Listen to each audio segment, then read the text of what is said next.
Welcome back to this 3-video series on Astrology 101 for Skeptics. In part 1, we discussed how the planets travel along a very defined path and how they came to have the attributes associated with them.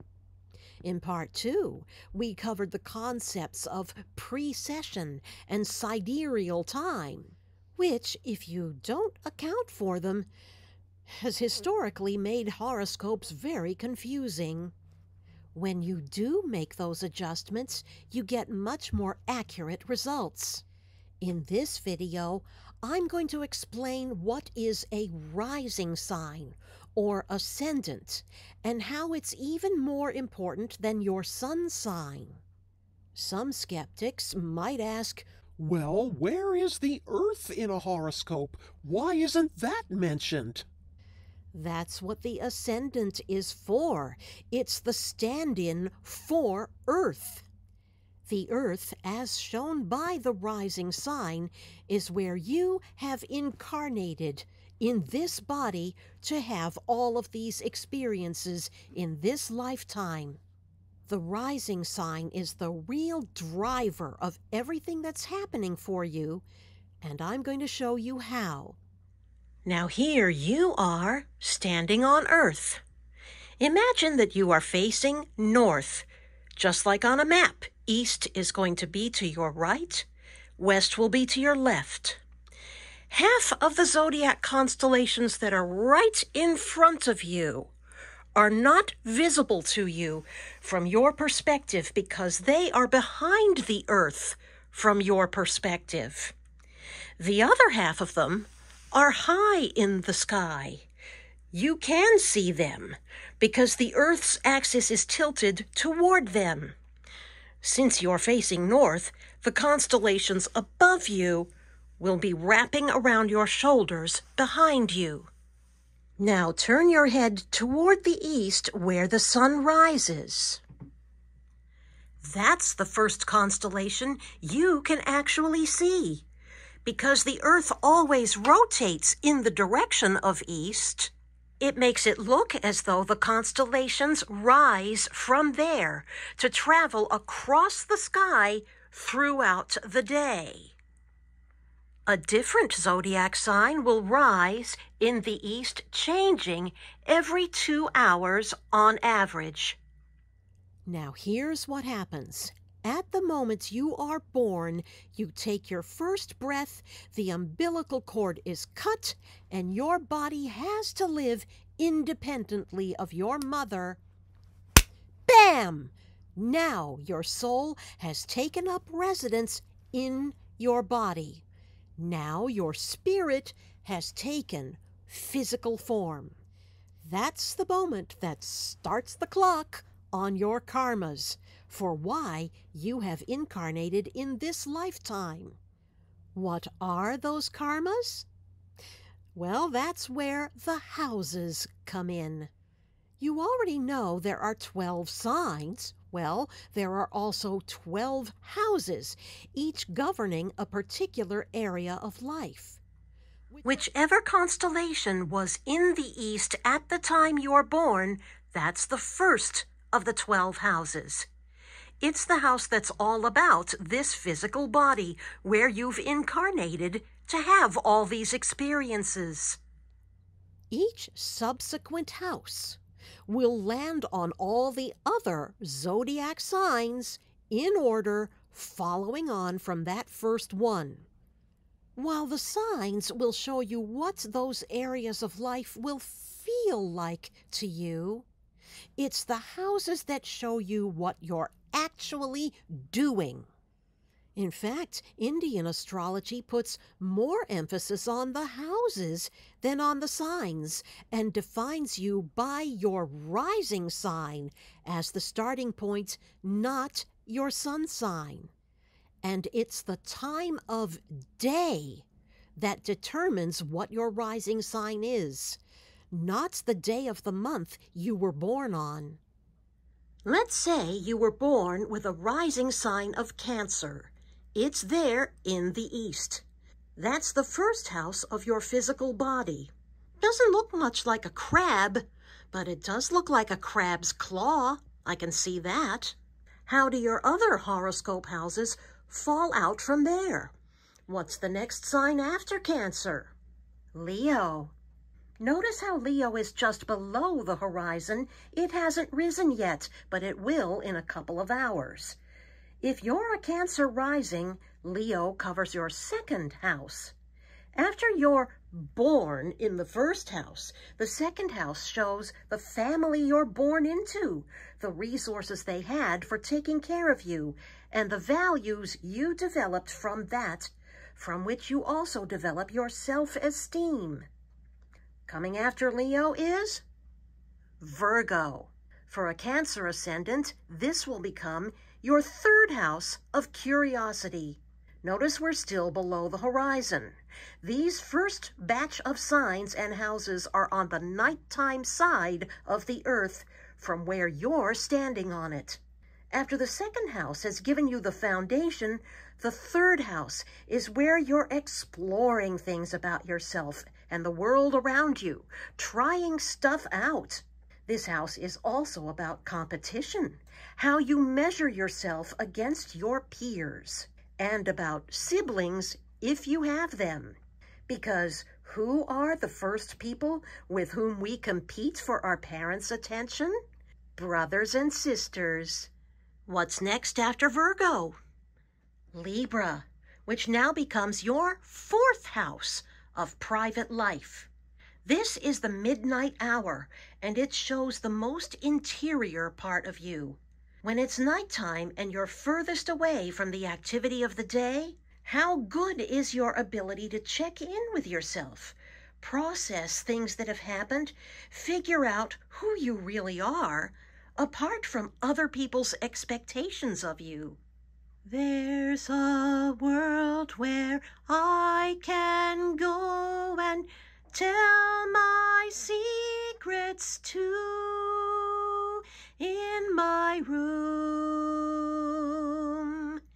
in my room. Scorpio is next. For the Cancerian, this is the fifth house of creativity, romance, and children. After you've gotten in touch with your heart in the fourth house, what do you do in the fifth? You try to create something based upon what is in your heart. The fifth is considered one of the most auspicious houses because it's where you do things that you love.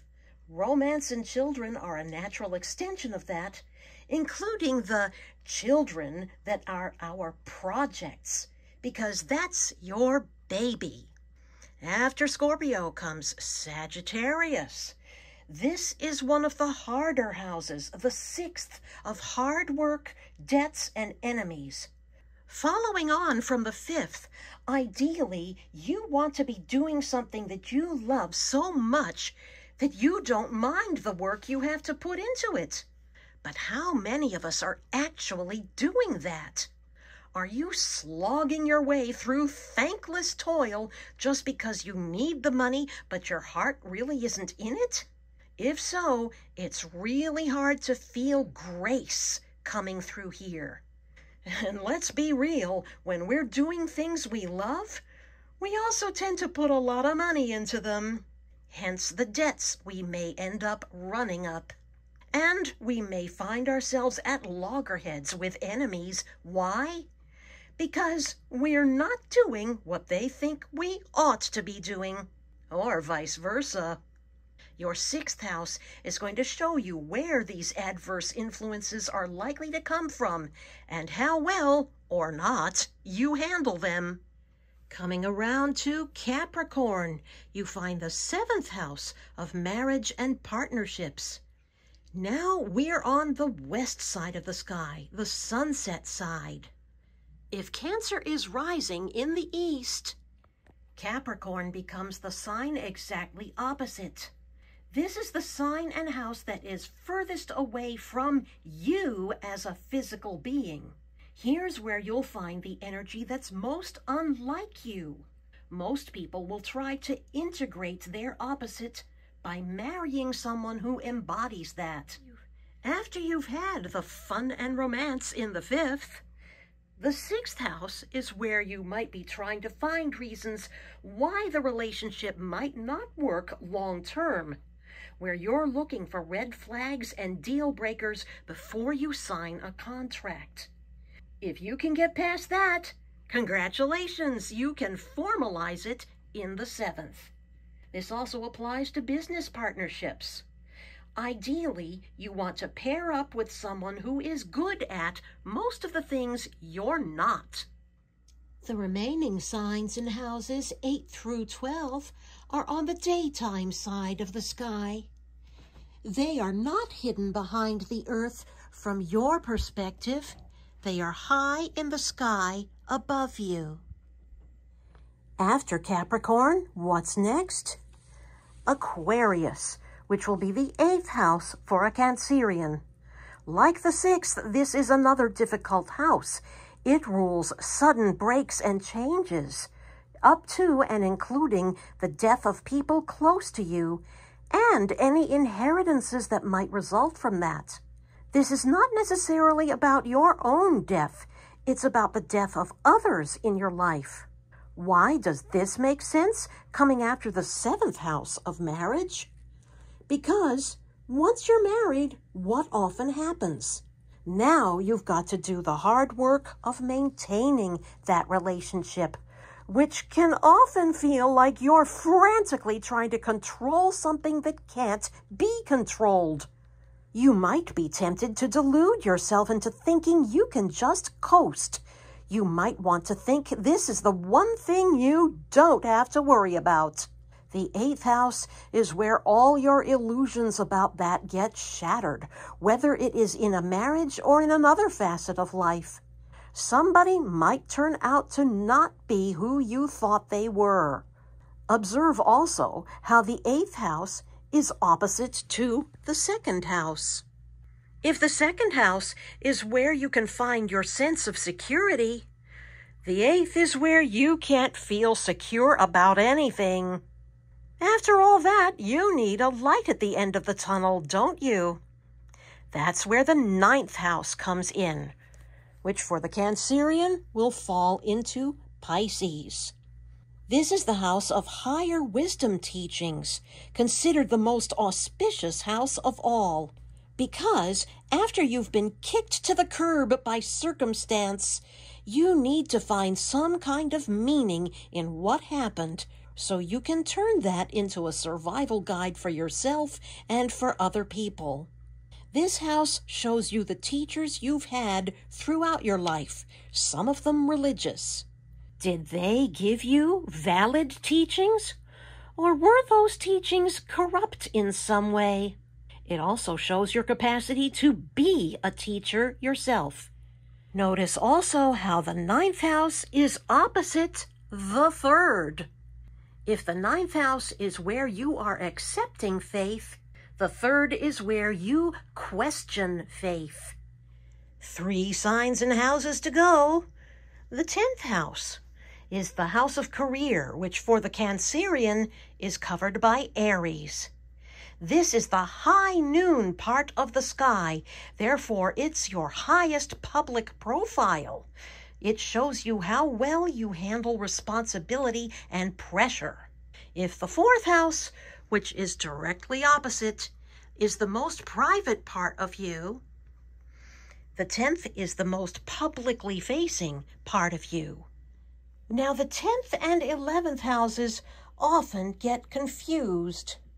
The 11th is considered the house of gains, and for the Cancer rising person, Taurus covers it.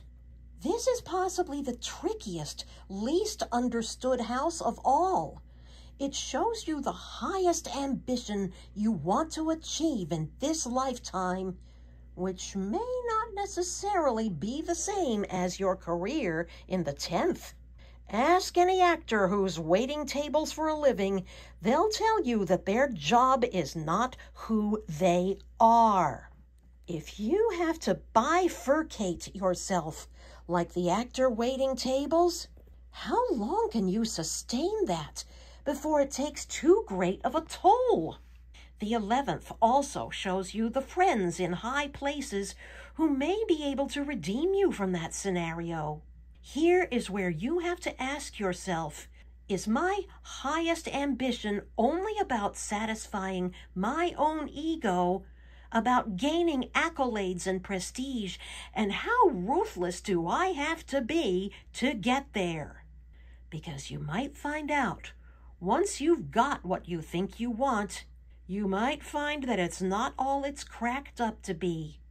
Or is your 11th house all about doing something that benefits humanity? Because only by doing the latter can you gain the benefits of it. The 5th house, directly opposite, is where you're creating things for your own gratification. The 11th is where that work gets validated by the public. Finally, your soul that's incarnated in this lifetime comes around to the 12th and final house, which will be covered by Gemini for the Cancer person. Here is where you have to let go of everything, surrender, make peace with your life before the cycle begins again and you receive a new body with a new rising sign in your next incarnation. It's not necessarily the house of your own death. It usually covers situations where you lose something and periods where you're not necessarily connected to the rest of society, whether intentionally as a recluse or accidentally with a protracted illness.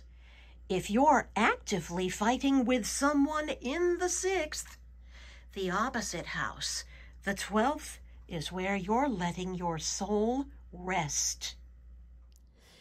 And that brings us back to first. So, when you're looking at a person's horoscope, you're looking at a 2D compression of a 3D snapshot of the sky at a specific point in time. For a Cancer ascendant, the horizon line is here. East sunrise and west sunset are on the right and left sides of the chart. The constellations below the Earth are here, with the 4th house midnight over Libra, and the constellations above the Earth are here, with 10th house high noon over Aries. As the east, north, west, and south are the anchor points in physical space, so the 1st, 4th, 7th, and 10th houses are the anchor points for the horoscope. Houses 1 through 4 are about your own self-development. Houses 5 through 8 are about you in your close relationships. Houses 9 through 12 are about you in the wider society. Now let's change this all up a little bit. What if your rising sign is Sagittarius? Now Capricorn becomes the 2nd house of your family. Aquarius becomes your 3rd house of curiosity. Pisces becomes your 4th house of private life, and so on. All of your planets may be in the exact same signs as the Cancerian, but the rising sign being born later in the day makes it a completely different chart. Now the horizon line lands over here, so it might help you to swivel the chart around so that Sagittarius is on the right side of the map, where you're used to seeing east. Why is this a completely different chart? Because a 1st house that's ruled by the moon, the planet of feelings for Cancer, is going to feel very different from a 1st house that's ruled by Jupiter, the planet of teachers, for Sagittarius rising. A 2nd house that's ruled by the Sun, the planet of power for Cancer, is going to feel very different from a 2nd house that's ruled by Saturn, the planet of the hard taskmaster for Sagittarius, and so on.